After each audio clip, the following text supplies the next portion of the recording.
Etiket sosial seperti teh pasca pertemuan, obrolan ringan, atau perjalanan golf tidak penting baginya. Vano tidak bisa tidak bertanya-tanya apakah wanita ini bahkan mengetahui dasar-dasar berbisnis di kota ini. Vano merasa aneh tercekik berbicara bisnis dengan wanita mekanik seperti itu. Jelas, Kinan tidak berpikir cara berbisnisnya salah.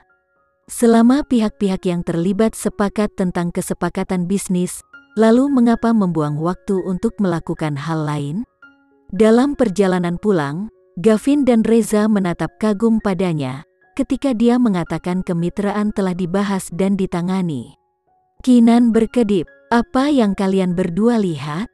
Kak, kamu masuk kurang dari 5 menit dan kemitraan sudah selesai?" Gavin bertanya tidak percaya.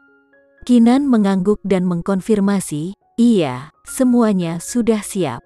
Reza, kamu bisa pergi dan menandatangani kontrak besok." "Aku sudah membaca kontraknya, tidak ada masalah." Baiklah, Reza menyimpan kritik itu untuk dirinya sendiri. Tapi, Gavin tidak begitu diplomatis. "Kak, kemitraan ini adalah sesuatu yang sangat penting. Bagaimana kamu bisa menyelesaikan semuanya dalam waktu kurang dari 5 menit? Bukankah itu terlalu terburu-buru? Apakah kamu tidak takut Vano akan mengambil keuntungan dari kita?" "Apa keuntungan yang kita miliki?" Kinan menanyainya sebagai balasan. Gavin tidak bisa berkata-kata. Memang, keuntungan apa yang mereka miliki? Sudah menjadi alasan untuk perayaan bahwa Vano bersedia bekerja dengan mereka. Tidak peduli bagaimana orang melihatnya, hanya ada manfaat bagi mereka dalam kemitraan ini. Reza sampai pada kesimpulan itu juga. Setelah dia meneliti kontrak, dia menyadari manfaat yang diberikan Vano kepada mereka sebenarnya cukup murah hati. "Perusahaan Atmajaya Group telah menawari kita banyak hal. Seharusnya tidak apa-apa bekerja sama dengan mereka," katanya sambil tersenyum, tetapi senyum itu dengan cepat meredup. "Tetapi faktanya adalah kita memang mencuri kontrak ini dari bawah hidung Rafael. Ditambah dengan penghinaan yang dia alami hari ini, aku khawatir dia akan menyakiti kalian berdua. Nona Kinan, aku harap kamu harus ekstra hati-hati. Rafael mampu melakukan perbuatan yang paling tercela jika mereka menyelesaikan pekerjaannya." Gavin khawatir. "Kak, kenapa kita tidak menyewa beberapa pengawal saja? Aku sendiri tidak takut pada Rafael, tapi aku takut akan keselamatanmu." Kinan mengangkat bahu dengan mudah. "Aku lebih takut dia tidak punya waktu untuk mendatangi kita." "Mengapa?" Gavin yang terkejut meliriknya melalui kaca spion. "Karena dia mungkin terlalu sibuk." "Kak, ini bukan waktunya bercanda." Gavin terdiam. Dia tidak pernah bisa mengerti bagaimana sirkuit otak seorang jenius bekerja. Sedikit yang mereka tahu, Kinan benar sekali, Rafael memang terlalu sibuk untuk berurusan dengan mereka. Setelah dia meninggalkan kompetisi peretas, dia mengadakan rapat pemegang saham darurat untuk menyelesaikan krisis yang mendekat. Sebenarnya, kalah dalam kompetisi dan bahkan kesempatan untuk bermitra dengan Antajaya Group tidak seharusnya menjadi krisis besar. Itu adalah kesalahan Rafael sendiri karena begitu terkenal, memberitahu dunia bahwa Bramasta Corps akan bermitra dengan Antajaya Group. Hal ini menyebabkan kenaikan alami harga saham mereka. Namun, kemitraan itu kandas. Rafael juga dipermalukan di depan umum oleh Kinan, mengakui ruang pemain berpengaruh dalam bisnis yang telah hilang. Ini merupakan pukulan besar bagi reputasi Bramasta Corps. Saat berita ini menyebar ke publik, harga saham mereka pasti akan anjlok. Bencana besar akan terjadi besok. Oleh karena itu, Rafael telah terjebak di perusahaannya, mencoba mencari cara untuk mencegah bencana yang akan segera terjadi. Dia tidak punya waktu untuk kembali ke rumah apalagi menjawab panggilan Vania. Vania tidak tahu Kinan telah mengalahkan Bramasta Corps.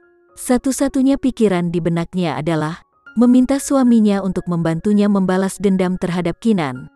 Vania masih marah dengan kejadian di kantor polisi, tapi tidak masalah. Jika mereka tidak bisa melakukannya dengan adil, ada lebih dari cukup cara untuk mengeluarkan seseorang dari kegelapan. Setelah Rafael kembali ke rumah, dia akan memintanya untuk mempekerjakan seseorang untuk memberi Kinan kematian yang mengerikan, memikirkan malapetaka Kinan yang akan datang meningkatkan suasana hatinya.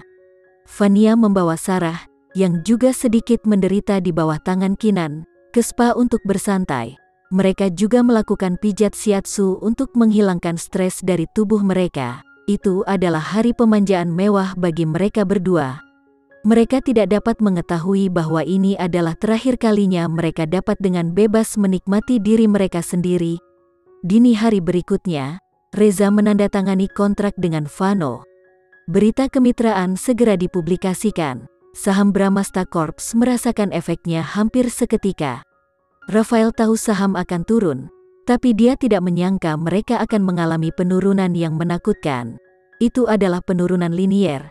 Itu belum pernah terjadi sebelumnya. Penurunan saham Bramasta Corps bisa dikatakan mengejutkan seluruh negeri. Tidak ada yang bisa dilakukan Rafael untuk menghentikan penurunan yang tidak disengaja.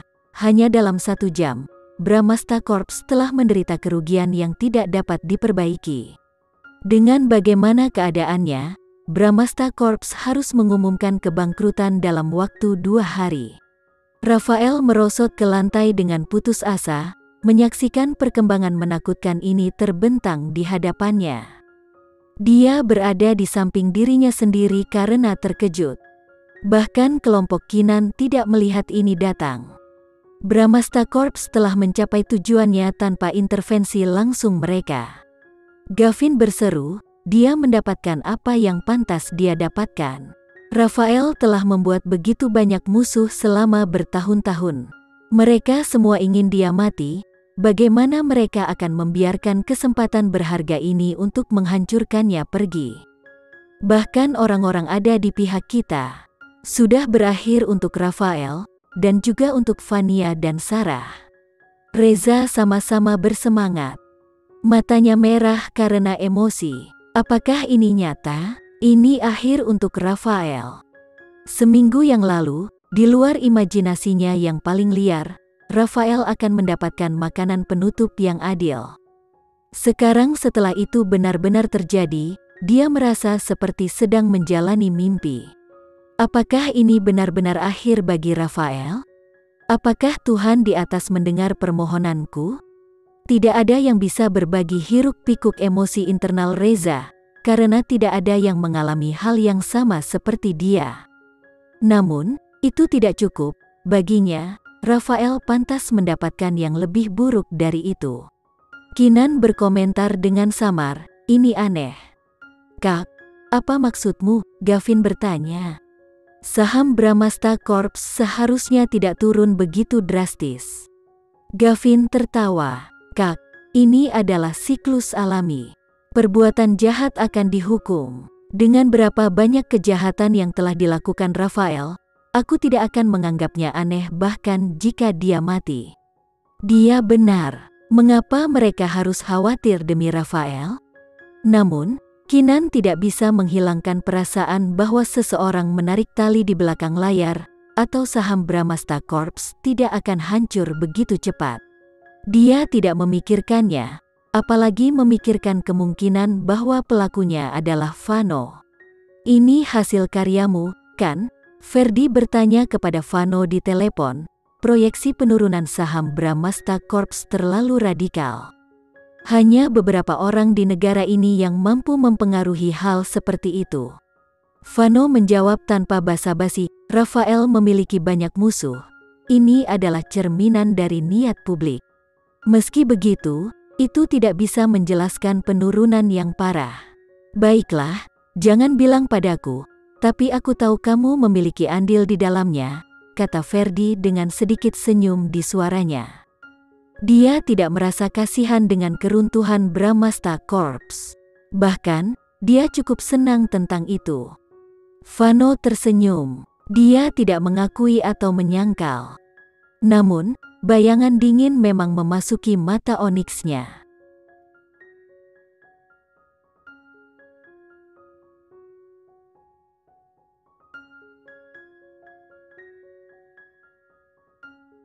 Sekian dulu ya video kali ini.